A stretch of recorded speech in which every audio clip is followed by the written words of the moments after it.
Have you ever wondered why the book of Job is so significant in the Bible? This ancient text holds a unique place in the Holy Scriptures, and its core subject matter is as relevant today as it was thousands of years ago. The book of Job, nestled within the wisdom literature of the Bible, grapples with the universal question, why do the righteous suffer?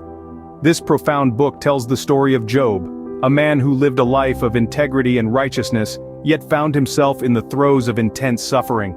It's a narrative that delves into the complexities of human pain, faith, and the divine mystery of God's will.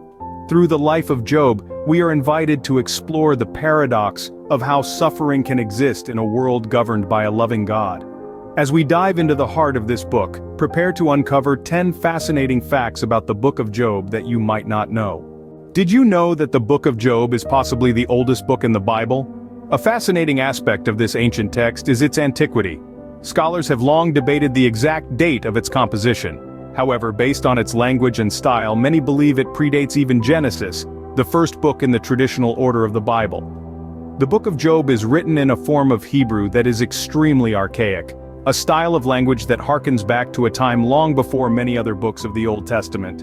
This linguistic evidence, coupled with its unique literary style, suggests that Job may have been written in the early to middle 2nd millennium BC.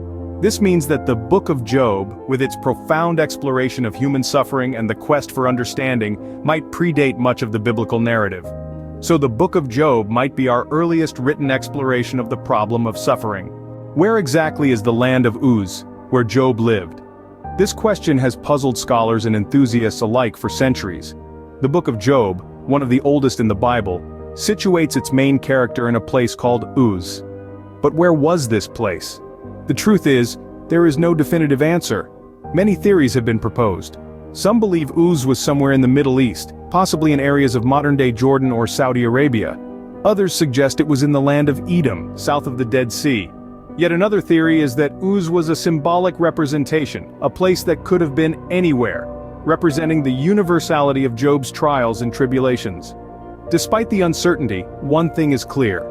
The story of Job, his suffering, his faith, and his ultimate redemption transcended the boundaries of Uz, whatever and wherever it might have been. While we may not know exactly where Uz was, it's clear that Job's story resonated far and wide. Job was an incredibly wealthy man, but do you know how wealthy? Let's dive into the details of Job's affluence. The Bible tells us that Job's wealth was measured in terms of livestock and servants. He owned 7,000 sheep, 3,000 camels, 500 yoke of oxen, and 500 donkeys. In addition to this, he had a very large household, which signifies he had many servants. Now, comparing this to today's standards, imagine owning thousands of high-end luxury cars, or being the proprietor of multiple multinational corporations. That's the kind of wealth we're talking about here. Job was like the tycoons of today, owning assets that were of great value in his time. However, it's important to remember that Job's story isn't about his riches. It's a tale that transcends material wealth. Despite his wealth, Job's story shows that suffering is a universal human experience. Job's integrity is a central theme in the book, but how does he maintain it? This question drives us straight to the heart of the narrative. Despite experiencing unimaginable suffering, Job maintains an unwavering faith and an unshakable integrity. Job's life was marked by trials and tribulations. He lost his wealth, his children, and his health. But throughout this ordeal, he stood firm, never renouncing his faith, nor cursing his fate. His integrity was not predicated on his circumstances, but rather was deeply ingrained within his character. This steadfast man, in the face of adversity, chose not to question God's wisdom but to believe in his divine plan. Job's integrity was not about being flawless, it was about being faithful. It was not about never experiencing doubt, but about wrestling with those doubts and coming out stronger on the other side. Job's unshakable integrity is a powerful lesson for us all. It teaches us that true integrity is proven not in times of comfort and convenience, but in times of challenge and controversy. Job's friends play a significant role in the book, but do their words help or harm? Job's three friends, Eliphaz, Bildad, and Zophar, are central figures in this ancient narrative. They sit with Job in his suffering, but their attempts to explain his predicament often lead to more harm than good. Eliphaz, the oldest, believes that suffering is a result of sin. Bildad, on the other hand, insists that Job's children must have been sinners, hence their untimely deaths.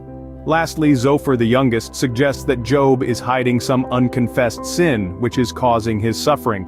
These friends, while well-meaning, fail to provide Job with the comfort he needs. Instead, they add to his confusion and pain with their misguided attempts at explanation. They show us that sometimes our role as friends is not to explain the inexplicable, but to simply be there, to sit in the silence, and to share in the suffering. The book of Job reminds us that sometimes comfort comes from simply being there, not in trying to explain the unexplainable. Job's speeches are a key part of the book, but what do they reveal? This is a question that has intrigued scholars and laymen alike for centuries. Throughout the book of Job, our protagonist delivers speeches that are rich with profound themes and questions. His words are a testament to his struggle to understand why he, a righteous man, is subjected to such great suffering. He questions the nature of his affliction, challenges the traditional wisdom of his time, and seeks to comprehend the divine justice behind his ordeal. Job's speeches are a raw, emotional exploration of his inner turmoil, his steadfast faith, and his relentless pursuit of truth and understanding.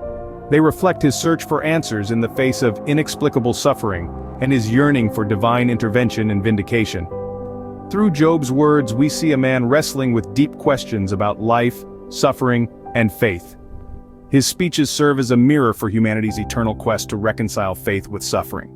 God's role in the book of Job is complex and thought-provoking, but what does it tell us about the divine-human relationship?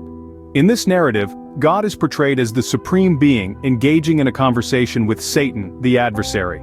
This discussion results in the testing of Job's faith and integrity, a scenario that becomes the core conflict of the story. God, in his divine wisdom, allows Satan to afflict Job, but not without restrictions, showcasing his ultimate authority and control. Later, when Job questions his suffering, God responds not with direct answers, but with a series of questions that highlight the vastness of his creation and his inscrutable wisdom. This reminds Job and us of our limited human perspective and the profound mystery of God's ways. God also rebukes Job's friends for their misrepresentation of him, further stressing the importance of accurate knowledge about God's character and ways. Even though God's ways may be mysterious, the book of Job assures us that they are ultimately just. After all his suffering, Job is restored. But what does this restoration look like? In the face of adversity and loss, Job held steadfast in his faith. His restoration wasn't just a return to his former state, but rather a magnificent doubling of his original wealth. Previously, Job had 7,000 sheep, 3,000 camels, 500 yoke of oxen, 500 female donkeys, and a very large household. After his trials, he was blessed with twice this amount, a testament to his unwavering faith. But the restoration of Job is more than just material wealth. It signifies hope, resilience, and the power of faith. It reminds us that there is a divine plan, even if we can't always see it. Job's story is a beacon of light for those in the throes of suffering, a poignant reminder that the journey may be hard, but it's not the end of the story. Job's restoration is a testament to his faith, and a reminder that suffering is not the end of the story. The book of Job has had a profound influence throughout history, but how has it shaped our culture and thought? This ancient text, brimming with timeless wisdom, has deeply impacted literature, philosophy, and art. In the realm of literature, the book of Job has inspired countless authors worldwide. Its themes of suffering, faith, and divine justice have resonated in works from John Milton's Paradise Lost to Herman Melville's Moby Dick. In the field of philosophy, the story of Job has been a catalyst for discussions about the nature of God, the problem of evil, and the human capacity for endurance.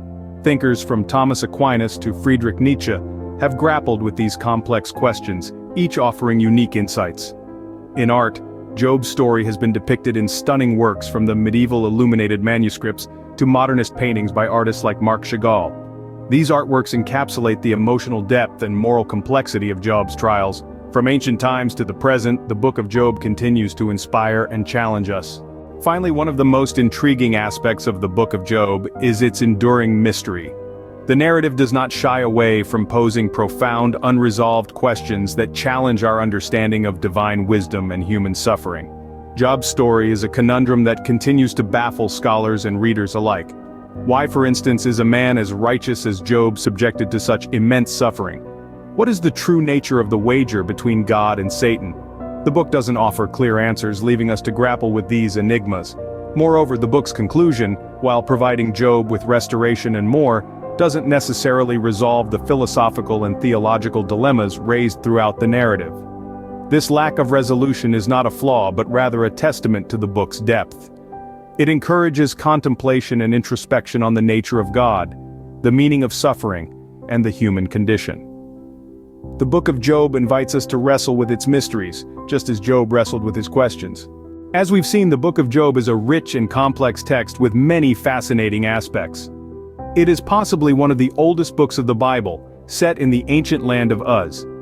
Job, a man of immense wealth and integrity, is at the center of this narrative. His friends play significant roles in the story, offering their perspectives on his suffering. Job's speeches are profound, raising deep questions about the nature of suffering and the role of God.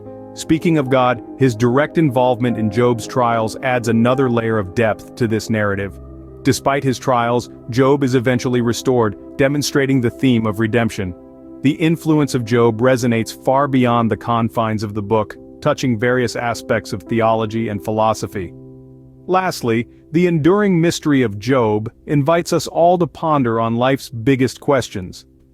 Thank you for joining us on this journey through the Book of Job. We hope you found these facts as fascinating as we do.